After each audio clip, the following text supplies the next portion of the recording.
Hey guys, B-Town223 here with some loadout on the PC. Currently in pre-release, but it's not what this video is about. I'll be making a first impressions video on this later. Today I want to talk about the current state of the console wars. Quote unquote wars, because right now it is very one-sided. The PS4 has been outdoing the Xbox One in a lot of fields. So, I'll start off by giving the current sale numbers. PS4 just announced that they've sold about 5.3 million consoles, and the last we've heard from the Xbox One or from Microsoft was late January. They sold 3.9 million. The PS4 nearly doubled Xbox One sales in January. It was the #1 selling console in January, topping the 3DS, which is the accomplishment in its own, because everyone knows the 3DS is selling ridiculous. It's the reason Microsoft, well, no, that's not the reason, but it's the reason Microsoft feels safe. But back to the sales numbers. Technically, Microsoft has made more money off consoles than Sony, even though based off the sales gap, but it doesn't really account all the variables. That's not counting all the games, all the PS Plus or Xbox Live memberships. So just judging purely off sales numbers of the console, PS4 is outselling the Xbox One, but Microsoft has made more money.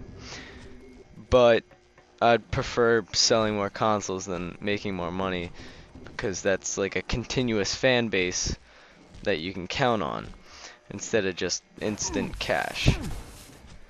And it's outselling it a lot, and people are trying to argue somehow that the numbers are false. There's stupid people, but PS4 is outselling Xbox One. It was sort of expected. It's pretty easy to do, seeing that the prices are big difference. $100 is pretty big. The Xbox One is pretty expensive, and last generation, the biggest problem with the PS3 was the price tag. Everybody thought the PS3 was ridiculous for having a $600 console, and one of the biggest reasons Microsoft was so successful was that their console undercut them. But the price tag didn't go unwarranted, in the sense that the PS3 did have some superior abilities to the Xbox.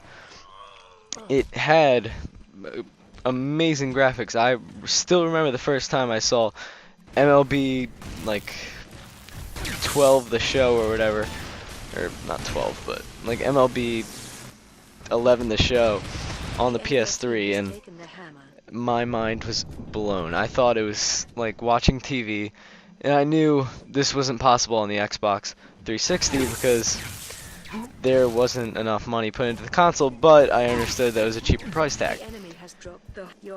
This is not true in this generation, or the next gen. Currently, the PS4 is outdoing the Xbox One in a bunch of games, especially, well, mainly the cross-platform games. There's been a long list, and it appears to just keep growing. Tomb Raider, which was just released, is not meeting to the resolution of the PS4. Same thing with Battlefield 4, with Call of Duty, with other games, but most recent announced cross-platforms. There's Metal Gear Solid 5. That's not going to be the same for Xbox One and PS4. there's other games like Thief. Thief is going to be running 1080p on the PS4, and I believe 900p on the Xbox One. There's also Titanfall is going to be 900p on the, well, expected to be 900p on the Xbox One. It's currently unconfirmed, but they did say it's going to be higher than 720, which leaves a lot up to, but they said it's not going to be 1080.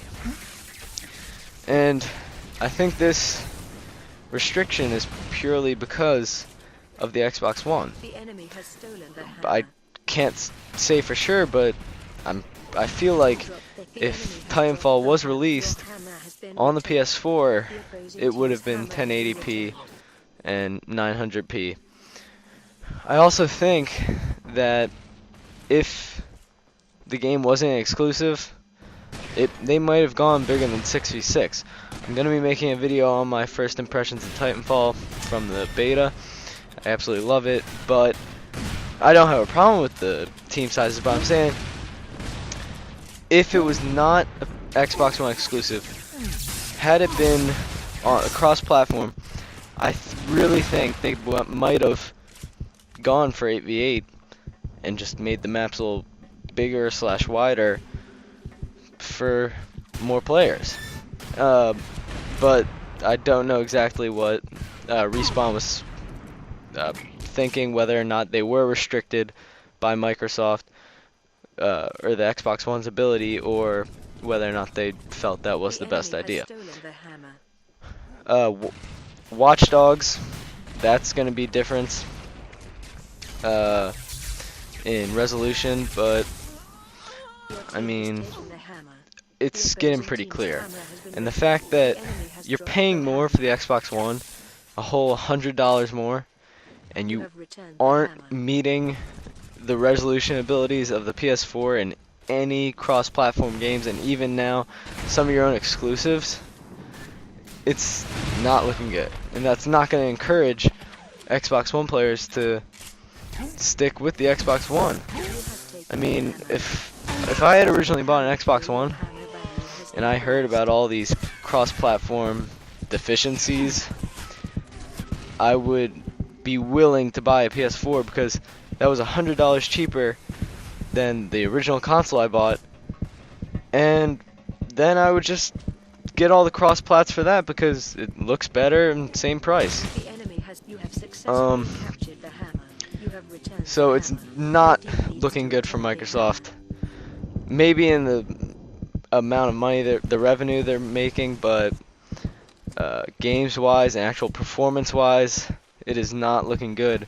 And some people sort of expected this with the Kinect being bundled and the whole idea around TV being important.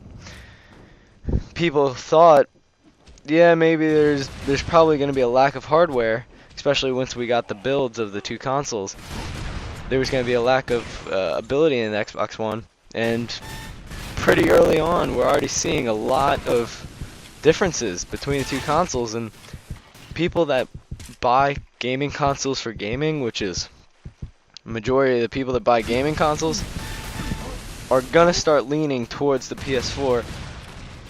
And honestly, the fact that Titanfall is on PC is not encouraging for Microsoft, because I'm buying Titanfall, yes, on the PC, not for the Xbox, where the money's going straight to Origin and EA. So I don't know what to tell you guys, but it's, you know, when you're playing with a friend and it's a competition and they start to give up and they're just like, screw it, I'm done. It's like, that's not fun. That's how it is right now. I like the idea behind competition and competition and the challenging, because first off, I doubt Sony would ever become a monopoly, but competition's fun. I like to know that there's an actual console war. Right now there's nothing to argue. You can't argue for the Xbox One. It is clearly being beaten by the PS4. Hopefully that changes, because Who doesn't like a good fanboy argument in the comment section of a video? But I don't know what to tell you guys. It's pretty clear right now who's winning. It's too early to call a winner in general because this next gen's supposed to last 10 years, but right now PS4 is really stepping up and putting the pressure on Microsoft to like come prepared, and I think that was a big part in them allowing developers to use 8% more of the GPU in developing their games, try and lower the distance between the cross-platform games, and even boost their own exclusives. But right now, it is not looking good for Microsoft. I guess all Sony fanboys can rejoice in the fact that they are currently beating Microsoft and all their fanboys, but it's not looking good for Microsoft. And I'm not a Sony fanboy, I'm not a Microsoft fanboy, but I am rooting for the PS4 after the E3 like stupid crap that Microsoft was trying to pull over us with the DRM and not letting us own our games, but I don't want to see them 100% fail, and because that might cause Sony to, I don't know, cool down and not try as hard, which nobody wants. Everyone wants your person to, or your company to perform to their best ability, and that requires competition. Companies and athletes all do the best they have to. They don't always perform their best. As long as they're just a little bit better than the competition, they don't care, because they can say they're the best and they're saving money doing it, and effort and time. But as consumers, that's not what we want.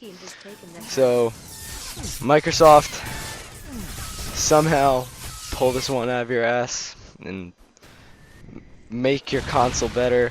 I don't know, $400 Xbox would be a good idea. A good idea. It would increase your sale numbers. Sony, keep doing what you're doing. Stay awesome. Keep killing Microsoft and the cross-plats. Alright, thanks guys for watching. I'll see you next time.